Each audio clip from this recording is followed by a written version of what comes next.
Welcome to the third episode of the Iron Shauna project, where we're using canned ingredients, and we are cooking well using only ingredients on hand.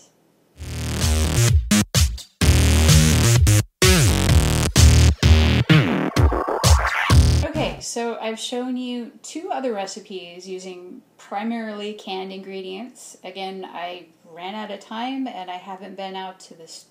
I haven't gone to stores, I haven't received from the food bank, I haven't been on the farm. Everything is just what I have in the cupboards, and thankfully I have a lot of canned foods. Just because I don't tend to use them, I prefer to use fresh or frozen over canned. The recipe I found for this episode is a very unusual one. It's actually peach pumpkin butter. And I thought it was really interesting. The original recipe uses fresh peaches. We're going to go ahead and use a can of sliced peaches. So the first step is to boil the peaches with ginger and water and sugar. So I've got my 3 cups of water in the pan. I've got my ginger cut up in little pieces I'm going to put in here. And a ½ cup of sugar.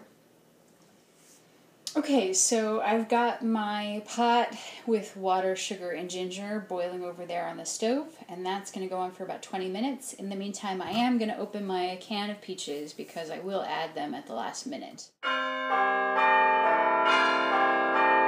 It still has the juice in it. I'm just going to leave it as is. If you want it a little less sweet, go ahead and drain this because you'll already have the sugar water that you're boiling on the stove.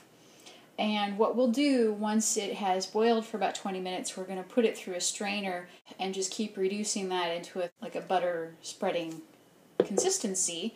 At that point, we'll add the pumpkin and the other ½ cup of sugar and mix it all up. I don't actually have cinnamon that the recipe calls for, but I happen to know that nutmeg is an excellent alternative. So I'm going to go ahead and put nutmeg in instead of cinnamon, and a little bit of dried ginger as well.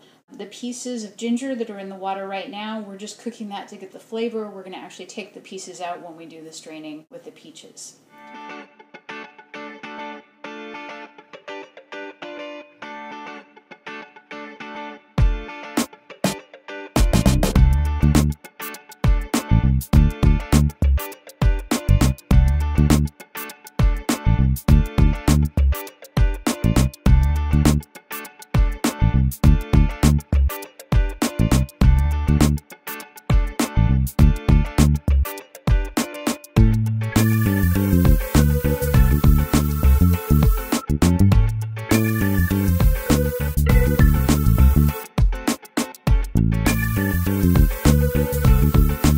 So after mixing the pumpkin and the spices in with the last half of the sugar and bringing it to a boil again for another 20 minutes, you come up with something that looks a little bit like this. And I'm going to be gauche and just dip a finger in here.